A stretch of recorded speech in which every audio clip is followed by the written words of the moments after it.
Hi friends, இன்றைக்கி நம்ம கிச்சனில் ஹெல்த்தியான சுரைக்காய் தோசை எப்படி ப்ரிப்பேர் பண்ணுறதாங்க பார்க்க போகிறோம்.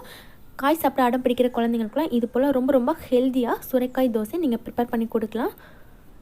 இது வரைக்கும் தமிழ் ஃபன் சேனலை சப்ஸ்கிரைப் பண்ணாத நண்பர்கள் சப்ஸ்கிரைப் பண்ணிக்கோங்க. அப்படியே பக்கத்தில் இருக்கிற பெல் ஐக்கானை கிளிக் பண்ணிவிட்டு ஆல் அப்படிங்கிற ஆப்ஷனை கிளிக் பண்ணிக்கோங்க. அப்போ தான் நாங்கள் போடுற நியூ அப்டேட்ஸ் டெய்லி உங்களுக்கு உடனுக்குடன் நோட்டிஃபிகேஷன்ஸாக வரும். ஃபஸ்ட்டு நம்ம அரிசி உளுந்து ஊற வச்சுக்கலாம். 2 கப் அளவுக்கு புழுங்கல் அரிசி, இட்லி அரிசி சேர்த்துக்கோங்க. கூடவே 1 கப் அளவுக்கு பச்சரிசி சேர்த்துக்கோங்க. அப்புறமா இந்த அரிசிக்கு தேவையான அளவுக்கு உளுந்து சேர்த்துக்கலாம். 50 கிராம் அளவுக்கு இன்றைக்கி உளுந்து சேர்த்துக்கிறேன். நீங்கள் நார்மலாக எப்போதும் எப்படி தோசைக்கெலாம் ஊற வைப்பீங்களோ அதே மெத்தட்லேயே உளுந்து மட்டும் கொஞ்சம் கம்மி பண்ணி ஊற வச்சுக்கோங்க. கூடவே 1 டீஸ்பூன் அளவுக்கு வெந்தயமும் சேர்த்துட்டு இது கூட நல்லா மிக்ஸ் பண்ணிவிட்டு இப்போ இதை நம்ம தண்ணி சேர்த்து வாஷ் பண்ணி ஊற வச்சுக்கலாம். அரிசி உளுந்தும் சேர்ந்து ஒரு 2 மணி நேரம் போல் நல்லா ஊறி வரட்டும்.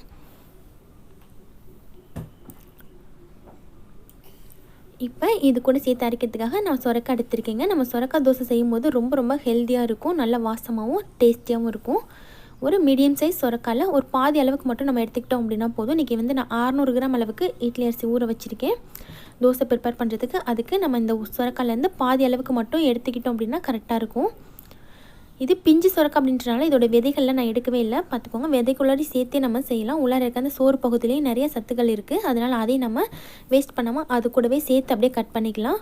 விதைகள் ரொம்ப பெருசாக இருந்துச்சு அப்படின்னா மட்டும் விதைகளை நீக்கிட்டு நீங்கள் சேர்த்துக்கோங்க. இப்போ சுரக்காயை கட் பண்ணி எடுத்தாச்சு.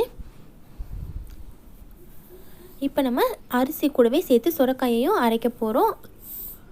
சுரக்காயில் அதிகமாக தண்ணி சத்து இருக்கும் அப்படின்றதுனால நம்ம தண்ணி சேர்த்து அரைக்கும் போது ரொம்ப கம்மியான அளவில் நம்ம தண்ணி சேர்த்து அரைச்சோம் அப்படின்னா போதும். அதை மட்டும் நல்லா கவனமாக பார்த்துக்கோங்க.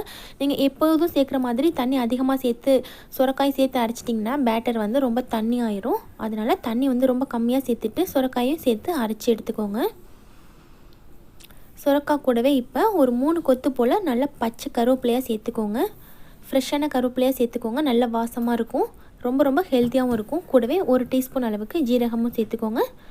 சேர்த்துட்டு இப்போ இது ரெண்டையும் ஒன்றா சேர்த்து நம்ம கிரைண்டரில் அரைச்சி எடுத்துக்கலாம்.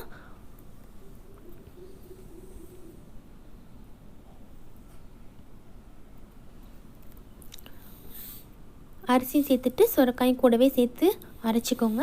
நீங்கள் மிக்சியில் அரைக்கிறதுனா கூட அரைச்சி எடுத்துக்கலாம். இப்போ அரைச்ச மாவில் உப்பு போட்டு கலந்துட்டு ஒரு 6 மணி நேரம் போல் புளிக்க வச்சுக்கோங்க. இல்லை அப்படின்னா நீங்கள் ஓவர் நைட்டு கூட புளிக்க வச்சு இதை நம்ம ப்ரிப்பேர் பண்ணிக்கலாம். பேட்டர் பாருங்கள் ரெடி ஆயிடுச்சு. இது கூட கொஞ்சம் தண்ணி சேர்த்து கலந்துக்கிட்டு இப்போ நம்ம தோசை ப்ரிப்பேர் பண்ணிக்கலாம். நம்ம நார்மலாக எப்போதும் எப்படி தோசை ப்ரிப்பேர் பண்ணுவீங்களோ நம்ம டேஸ்ட்டுக்கு தகுந்த மாதிரி மெலிசாவோ மொத்தமாகவோ ஆனியன் சேர்த்து எப்படி வேணாலும் நம்ம இதில் தோசை ப்ரிப்பேர் பண்ணி நம்ம டேஸ்ட்டுக்கு தகுந்த மாதிரி ஜாலியாக சாப்பிட்லாம்.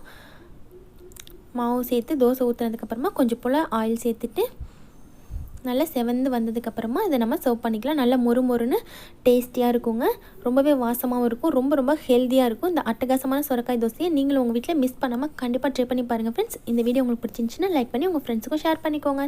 தேங்க்யூ.